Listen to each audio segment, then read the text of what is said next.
Olá, meus amigos, um dia de muita paz para todos nós. Hoje, exatamente 29 de maio de 2023, estamos nós reunidos para estudarmos a obra Lázaro Redivivo. Mas vamos iniciar ouvindo a canção que o nosso professor Valdeir vai trazer e que nós vamos acompanhar, porque já é uma música antiga nossa. Será a nossa abertura e logo depois nossa irmã Arami terá fazer a nossa prece de gratidão.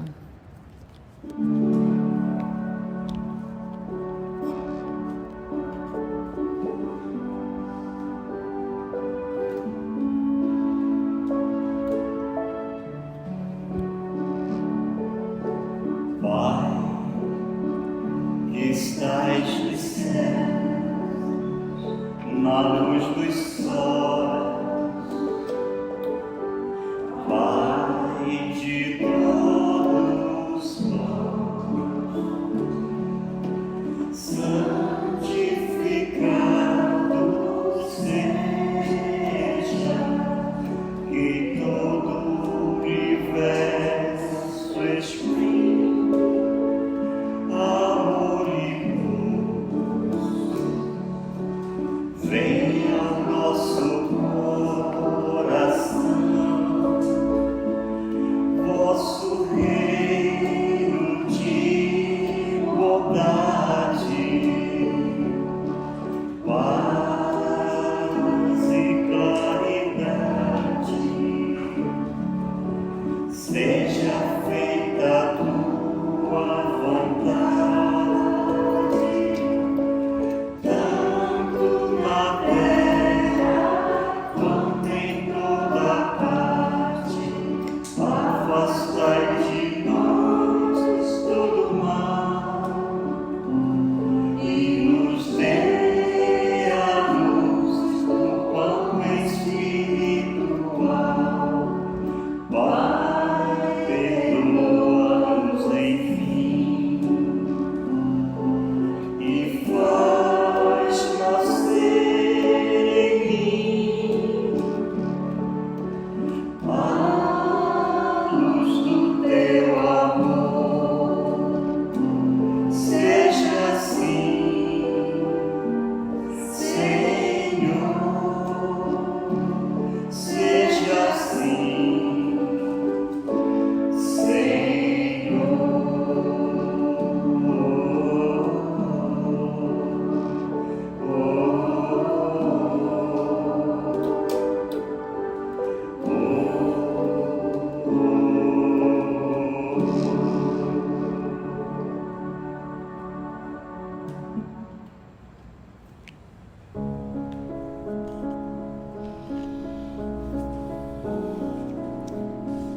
Todo o universo exprime amor e luz.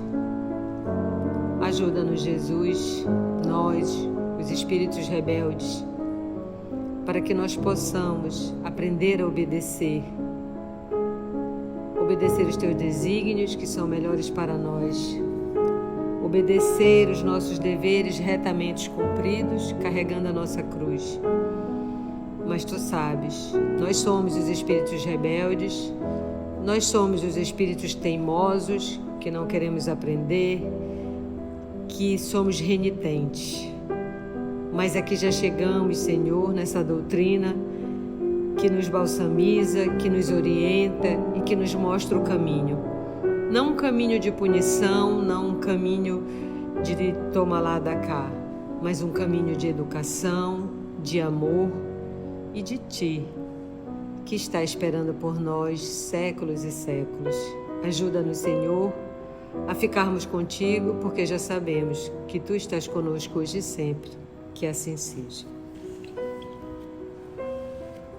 Que bom, então sejamos todos nós bem-vindos a mais um estudo da obra Lázaro Redivivo. E nós devemos, acredito, finalizar o estudo de hoje, intitulado Caridade, a mensagem de número 19. E aí eu vou repetir o nosso último parágrafo, para nós nos alinharmos. A caridade é muito maior que a esmola. Ser caridoso é ser profundamente humano E aquele que nega entendimento ao próximo pode inverter consideráveis fortunas no campo de assistência social, transformar-se em benfeitor dos famintos, mas terá de iniciar, na primeira oportunidade, o aprendizado do amor cristão para ser efetivamente útil. E esse amor cristão, que é o que ele repete, ser caridoso é ser profundamente humano, que é muito mais do que dar uma esmola. Comentamos isso no nosso estudo passado. Agora vamos dar continuidade ao nosso estudo. Que Jesus nos conduza. Calar a tempo. A tempo de quê? De falar algo que venha ferir, que venha machucar. Qualquer palavra mal posta, se nós tivéssemos e ele coloca isso como profundamente humano, ser profundamente humano, calar a tempo de evitar, inclusive, uma desgraça, há tempo de calar e de repente estragar uma amizade, há tempo de calar e estragar uma relação entre marido e mulher. Porque às vezes uma palavra que a gente põe numa hora de discussão acaba com a relação.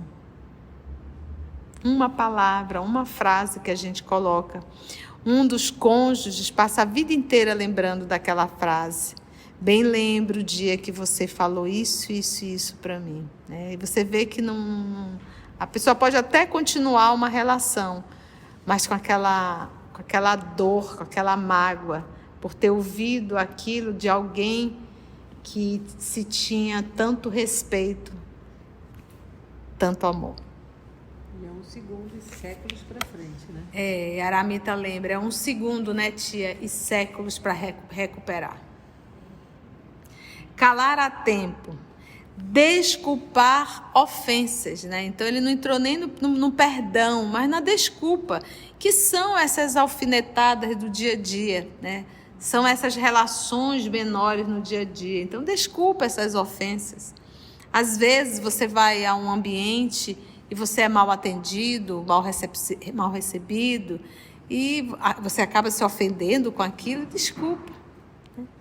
Então, no primeiro momento, calar a tempo. Você vai evitar, talvez aí, como disse a nossa Aramita, séculos de sofrimento. Porque às vezes uma palavra mal posta é mais do que uma existência. Desculpar ofensas. Você vai estar se liberando de pesos que vai acumulando dentro de nós. Às vezes o dia começa numa situação difícil. Se você não desculpa, você passa o dia todinho com aquela encrenca dentro de ti. Então, desculpa a ofensa. Compreender a ignorância dos outros e tolerá-la. Tolerar. Então, compreender a ignorância do outro. A ignorância do outro é a pessoa não tem absolutamente nenhum conhecimento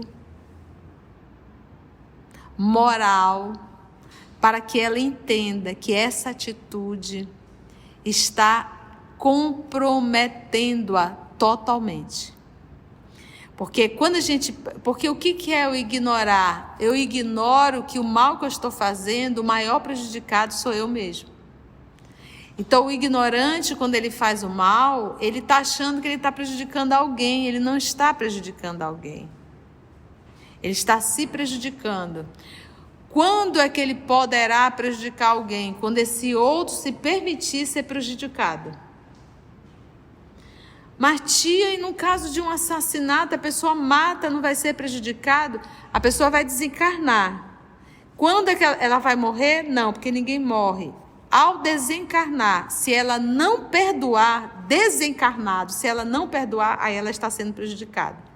Mas se ela perdoa, ela com certeza está expiando o mal do passado e ainda se livrando de um sofrimento maior. Então, em verdade, não existe vítima perante a lei, não somos. Existe o ignorante, aquele que ignora que o mal que ele está fazendo a si próprio.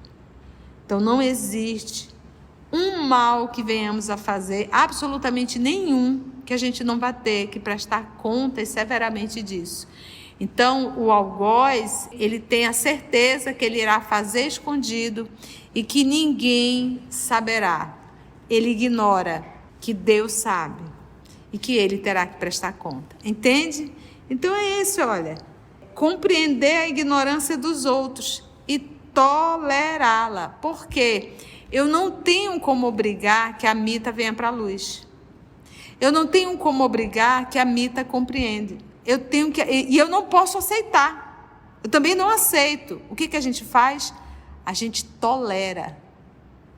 Porque eu não posso anuir com o crime. Eu não posso aceitar o crime, mas eu posso tolerar. E tia, intolerância, a gente pensa que é aguentar o outro, né? Carregar o outro. E a definição de tolerância, uma definição muito bacana que eu gosto é disposição para admitir modos de pensar, de agir e de sentir de outras pessoas, ainda que sejam diferentes dos nossos. Então, é uma disposição para admitir que o outro pense, haja e faça as coisas de forma diferente. Eu não preciso carregá-lo, nem suportá-lo. Nem aceitá-lo, né? Mas respeitá-lo, porque não deixa de ser um respeito às suas escolhas. Tolerar.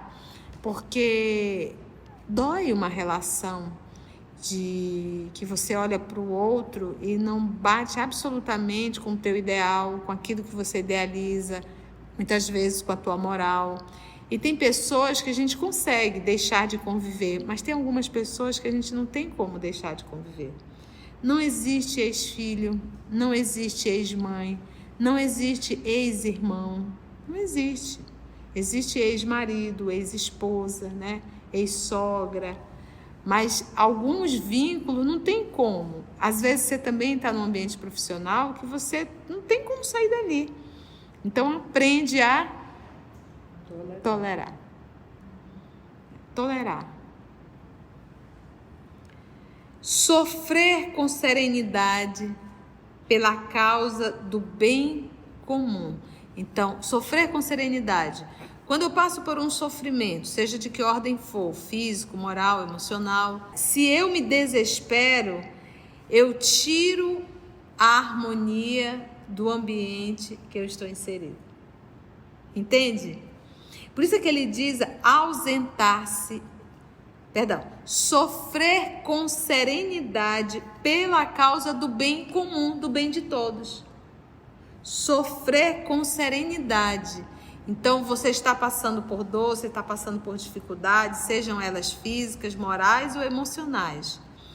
Ele convida, passa por isso, e isso é caridade. Isso é caridade. Ele está falando aqui tópico de caridade. Calar a tempo é uma caridade. Desculpar ofensas é uma caridade. Compreender a ignorância dos outros e tolerá-la, e a Mita trouxe o conceito para a gente. Sofrer com serenidade pela causa do bem comum. Você vê às vezes uma pessoa, ela está com uma unha encravada, ela faz um escândalo e desarmoniza a casa inteira. Com uma unha encravada, com uma dor de barriga, seja lá o que for. Então, seja qual for o que tu esteja passando, passa por isso com serenidade pela causa do bem comum, que seria o bem de todos. Não perturba o teu lar com os teus sofrimentos, né? Serenidade. Ausentar-se da lamentação, fuja da lamentação. Você se torna uma pessoa tóxica. A pessoa que lamenta é desagradável à convivência, porque isso se torna um vício, isso acaba, e vício é doença. Então a pessoa passa o dia inteiro falando de doença, o dia inteiro falando da medicação, o dia inteiro falando das dificuldades, o dia inteiro lamentando porque isso não deu certo, porque aquilo não deu certo, porque o filho é isso, porque a filha é aquilo, porque o marido é isso.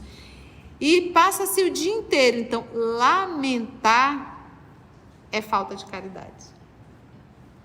Então, olha, ausentar-se da lamentação, reconhecer a superioridade onde se encontre e aproveitar-lhe as sugestões, é exercer o ministério sagrado da divina virtude. Qual é a divina virtude? A caridade. A caridade. Olha lá. Porque do jeito que tem alguém que está inferior, tem sempre alguém que vai estar o quê? Superior. E isso é um ato de humildade realmente, porque quando a gente encontra alguém que está um pouco acima da gente, seja onde for, seja na intelectualidade, seja na condição social, seja até mesmo no corpo físico, né? E isso, pronto, a gente já se torna o quê? Inimigo do outro. Por conta do quê? Por conta da inveja, por conta dos ciúmes. E aí a gente quer destruir o outro, que parece ser um pouco mais que a gente, em qualquer situação, entendeu? Esse AIDS existem, né? Há muita gente habilitada a participar dos sofrimentos do vizinho. Então, tem muita gente, e tudo isso para falar da caridade.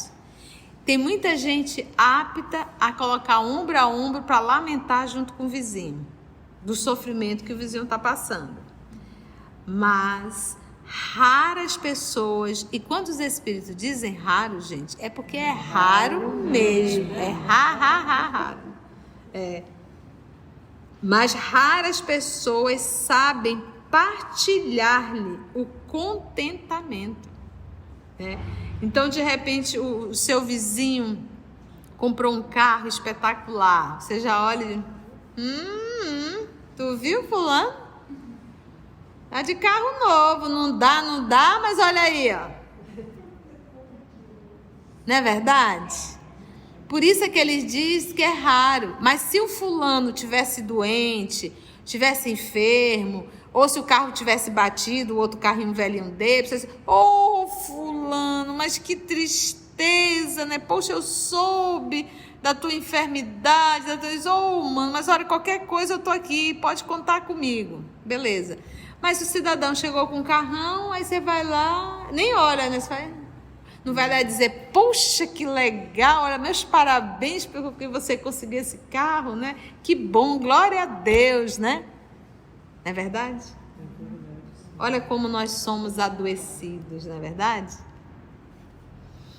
Mas raras pessoas sabem partilhar-lhe o contentamento. Em frente dos corpos mutilados, ante feridas que sangram e infortúnios angustiosos, ouvem-se exclamações da piedade, mais fingida que verdadeira. Mais fingida do que verdadeira. É aquela piedade da boca para fora, né? Você viu o que aconteceu com os nossos irmãozinhos, né? E fica por isso mesmo. Talvez nem prece fez. Olha lá. Em frente dos corpos mutilados, ante feridas que sangram e infortúnios angustiosos, ouve-se exclamações de piedade, mais fingida que verdadeira. Entretanto, em torno do bem-estar de um homem honesto e trabalhador, que sacrificou os seus melhores anos ao espírito do serviço, porque se o cidadão comprou o carro, ele deve ter trabalhado, ralado, juntado o dinheirinho dele, né, para dar uma entrada, não é verdade? Que sacrificou seus melhores anos ao espírito de serviço, comumente caem pedras da calúnia. O que fulano tá fazendo, hein? Tu viu? Trocou de carro, tá reformando a casa. Não sei não, hein? Pedras da calúnia e brotam espinhos da inveja, do ciúme e do despeito. Então, me alegrar com o sucesso financeiro do outro, isso também é caridade. Porque quase sempre, quando a gente faz as exclamações, né, angustiosas, exclamações de piedade, quase sempre, diz o nosso Humberto, que são fingidas. Não é realmente do fundo da alma, é só um comentar. Mas, na verdade, não há um movimento de comoção perante o que está acontecendo com a criatura. Aí tem uma fala aqui da Madame Roland. Caridade, caridade, quantos crimes se cometem no teu nome. Ela foi decapitada, né, gente? Revolução Francesa. Ela nasceu em 1754 e desencarnou, foi decapitada em 1793. Ainda tínhamos aí 7 anos de Revolução Francesa, né? Porque foram 10 anos de Revolução. E era dentro da casa dela que se reuniam ali os cabeças da Revolução Francesa. Vamos ver aqui a notinha. Escritora e princesa. Nascida em 1754, desencarnou em 1793. Foi figura importante da Revolução Francesa, morta na guilhotina em Paris. E essa frase dela, caridade, caridade, quantos crimes se cometem em teu nome? Poderíamos repetir a frase famosa de Madame Roland, referindo-se à liberdade diante da morte. Ele trocou, porque na realidade a frase original não é caridade, é liberdade. Liberdade, liberdade, quantos crimes. Por isso que ele diz, poderíamos... Referimos à liberdade, né? Por isso que ele colocou. Ela se referiu, a frase original... Referindo-se à liberdade. Ela falou a liberdade. A liberdade. Não é caridade, não. Ele fez uma adaptação, né? Caridade, caridade, quantos crimes se cometem no teu nome? Aí ele vem, poderíamos repetir a frase famosa de Madame Roland, referindo-se a, por isso que está craseado, né? Liberdade, diante da morte. Né? Então ele substituiu aí a palavra liberdade por caridade.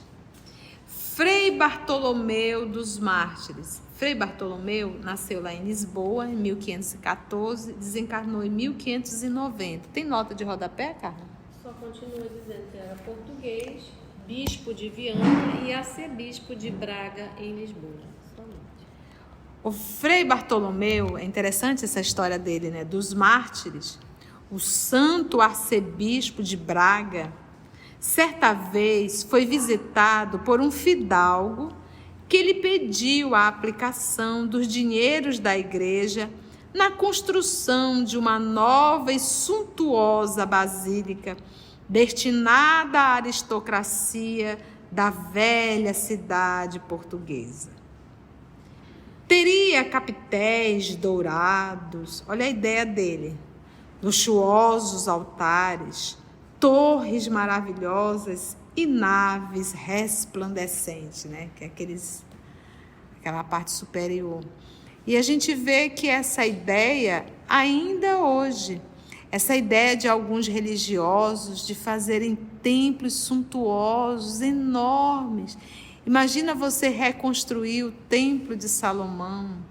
Imagina você fazer uma cidade para o encontro de fiéis. E nós estamos falando de milhões e milhões e milhões em reais para a construção, em detrimento de milhões e milhões passando fome. Será que ainda não aprendemos que todos os templos, eles são derrubados? Todos os templos têm data de validade? Só a gente ainda não conseguiu entender isso quando a gente lê todo o Antigo Testamento e o Novo. Cadê o Templo de Salomão? Cadê o Templo de Jerusalém? E a gente insiste nesses erros milenares de construir templo. Você imagina o que é reunir uma gama de seguidores, juntar esse dinheiro todo e dizer, vamos construir casas para irmãos nossos que frequentam a igreja, mas que não têm onde morar. Mas o que se faz? Se tira, inclusive, o dinheiro dessas pessoas simples que não têm onde morar. Um dia a gente vai entender que o templo de Deus é no coração do homem. Então, esse fidalgo aqui levava essa proposta para o padre. O generoso eclesiástico ouviu em silêncio. Recordou as fileiras de necessitados que lhe batiam diariamente às portas, castigados pela nudez e pela fome, e pediu tempo a fim de estudar o assunto. Porque aí ele está se deparando que há quem diga, fazer um templo é um ato de caridade a Deus. continuava a distribuir os bens que lhe vinham às mãos, em obras de socorro, ante as necessidades prementes da pobreza que lhe buscava o coração. E, mensalmente, lá vinha um amigo fidalgo, renovando o petitório. Haja pedir. Braga necessitava de um templo novo e amplo, cheio de arte, beleza e pedrarias. O prelado, o bispo, o abade, o sacerdote, rogava sempre mais tempo para decidir, até que, um dia, resolveu ser mais claro. E depois de ouvir pacientemente a ovelha atacada pela mania de grandeza, porque ele não deixava de ser uma ovelha, o fidalgo ia lá, respondeu com serenidade cristã: não sei como atender às exigências de Vossa Senhoria. Quando o diabo tentou o nosso Senhor Jesus Cristo, pediu-lhe transformasse as pedras em pães. Veja lá que era uma obra meritória que Satanás esperava do divino poder. Mas Vossa Senhoria faz muito pior que o demônio, pois vem reclamar sempre para que os pães dos pobres se convertam em pedras. Que ato de inteligência, né? Disse, olha, dentro lá do Novo Testamento, a gente sabe que é uma metáfora, Satanás aparecia e pedia para Jesus transformar a pedra em pão. Mas aqui o senhor está sendo pior do que o demônio. O senhor está pedindo para transformar o pão, porque esse dinheiro é para alimentar, em pedra. Quer que transforme o pão em um templo, né? Então, que falta de respeito, né? Como fidalgo de Braga, há muita gente sedenta de dominação que não realiza senão obras exclusivistas do eu, ao invés de serviços da benemerência legítima. Hoje, conversando com um amigo nosso do movimento espírita, ele falando das dificuldades dentro da instituição, eu digo, no dia que nós espírita entendermos que o centro espírita é do Cristo, a relação entre os trabalhadores será muito melhor. Porque independente se é presidente A ou presidente B, se é dirigente A ou dirigente B, todos se unem para fazer o trabalho com o Cristo. Então a gente vê ainda dentro das instituições espíritas grupinhos vinculados à personalidade tal e vinculados à personalidade tal. E quando tem eleição, um grupo se junta para um lado, outro grupo se junta para o outro, aquele grupo que sai não quer ajudar o grupo que entra.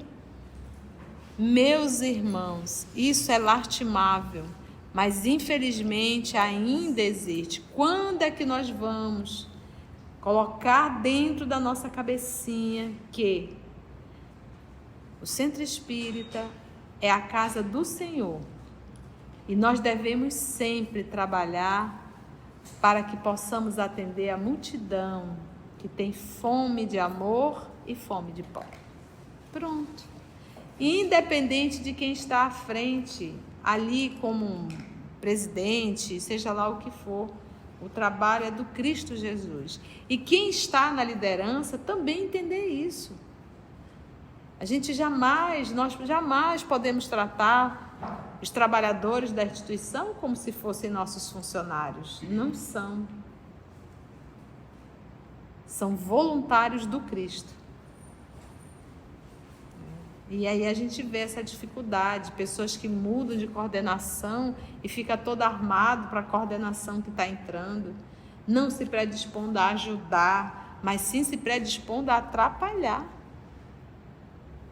Que tipo de cristãos nós somos?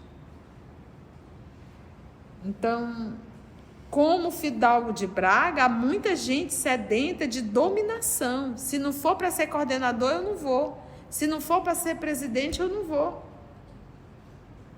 Né?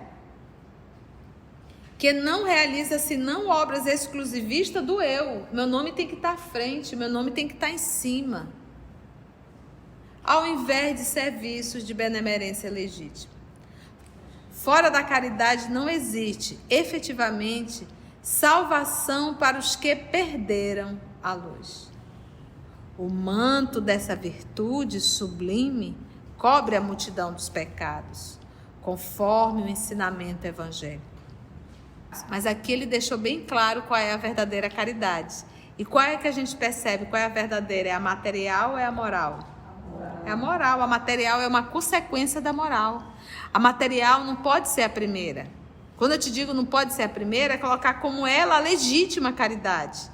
Não é. A legítima caridade é a moral. Aí eu pergunto de vocês, aonde que nós aprendemos a nos moralizar? É apenas servindo sopa, ouvindo, estudando e refletindo? O manto dessa virtude sublime cobre a multidão dos pecados, conforme o ensinamento evangélico. A multidão de pecado, porque o bem que eu faço diminui o mal que eu fiz. E é o bem, esse bem moral. Lembra bem, a gente falou muito aqui da parte moral. Entretanto, em todas as ocasiões, é preciso muito discernimento para que o nosso coração não transforme os pães da possibilidade divina em pedras da vaidade humana. Então, a tola vaidade, eu estou movimentando o pão e transformando ele em pedra. E assim, gente, nós conseguimos finalizar mais um capítulo intitulado Caridade, capítulo 19. Se Deus nos permitir, o nosso próximo estudo será o capítulo 20, intitulado Ouvindo o Mestre. Foi bom? Antes de orarmos em agradecimento, vamos ouvir algumas considerações da tia que destacamos neste estudo para a reflexão dos ensinamentos. Vamos aos destaques da tia? Não existe um mal que venhamos a fazer, absolutamente nenhum, que a gente não vai ter que prestar contas severamente disso. Então, o algoz, ele tem a certeza que ele irá fazer escondido e que ninguém saberá. Ele ignora que Deus sabe e que ele terá que prestar conta. Então é isso, olha, compreender a ignorância dos outros e tolerá-la. O que a gente faz? A gente tolera. Porque eu não posso anuir com o crime, eu não posso aceitar o crime, mas eu posso tolerar. Ele está falando aqui tópico de caridade. Calar a tempo é uma caridade, desculpar ofensas é uma caridade, compreender a ignorância dos outros e tolerá-la, sofrer com serenidade pela causa do bem comum. Seja qual for o que tu esteja passando, passa por isso com serenidade pela causa do bem comum, que seria o bem de todos. Não perturba o teu lar com os teus sofrimentos, né? Fuja da lamentação. Você se torna uma pessoa tóxica. A pessoa que lamenta é desagradável à convivência, porque isso se torna um vício, isso acaba, e vício é doença. Então a pessoa passa o dia inteiro falando de doença, o dia inteiro falando da medicação, o dia inteiro falando das dificuldades, o dia inteiro lamentando porque isso não deu certo, porque aquilo não deu certo, porque o filho é isso, porque a filha é aquilo, porque o marido é isso. Lamentar é falta de caridade.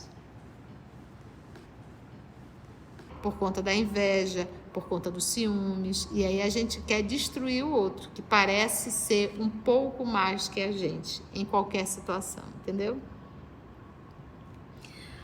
Me alegrar com o sucesso financeiro do outro, isso também é caridade. Será que ainda não aprendemos que todos os templos, eles são derrubados? Todos os templos têm data de validade, Será que a gente não conseguiu entender isso quando a gente lê todo o Antigo Testamento e o Novo? Cadê o Templo de Salomão? Cadê o Templo de Jerusalém? E a gente insiste nesses erros milenares de construir templo. Eu digo, no dia que nós espírita entendermos que o centro espírita é do Cristo, a relação entre os trabalhadores será muito melhor. Porque independente se é presidencial, presidente B, se é dirigencial, dirigente B, todos se unem para fazer o trabalho com o Cristo. Então a gente vê ainda dentro das instituições espíritas grupinhos vinculados à personalidade tal e vinculados à personalidade tal. O centro espírita é a casa do Senhor e nós devemos sempre trabalhar para que possamos atender a multidão que tem fome de amor e fome de pão. Pronto. Independente de quem está à frente, ali como um presidente, seja lá o que for, o trabalho é do Cristo Jesus. E quem está na liderança também entender isso. Nós jamais podemos tratar os trabalhadores da instituição como se fossem nossos funcionários. Não são. São voluntários do Cristo. A legítima caridade é a moral. Aí eu pergunto de vocês, aonde que nós aprendemos a nos moralizar? É apenas servindo sopa, ouvindo, estudando e refletindo? Amigos, vocês que estão acompanhando, amigos, amigas do nosso canal, se você chegou até aqui o final, deixa seu comentário. É muito importante a gente poder ler o teu comentário. Não esqueça de curtir para que possa divulgar a página, dar o seu like, né? E, se possível, faça a sua inscrição no nosso canal e toca o sininho. Porque quando você toca o sininho, o YouTube avisa para você quando o EOS publicar um novo estudo. Então, receba um grande abraço da família EOS Manaus. Assim, concluindo o nosso estudo de hoje e agradecendo o nosso Mestre Jesus por mais este momento de aprendizado, vamos orar? Então, assim, meus amigos, agradecemos a Deus, nosso Pai, agradecemos a Jesus, o amor de nossa vida, e aos amigos espirituais aqui presentes, que sempre, com muito amor, conduzir o nosso trabalho. Graças te damos.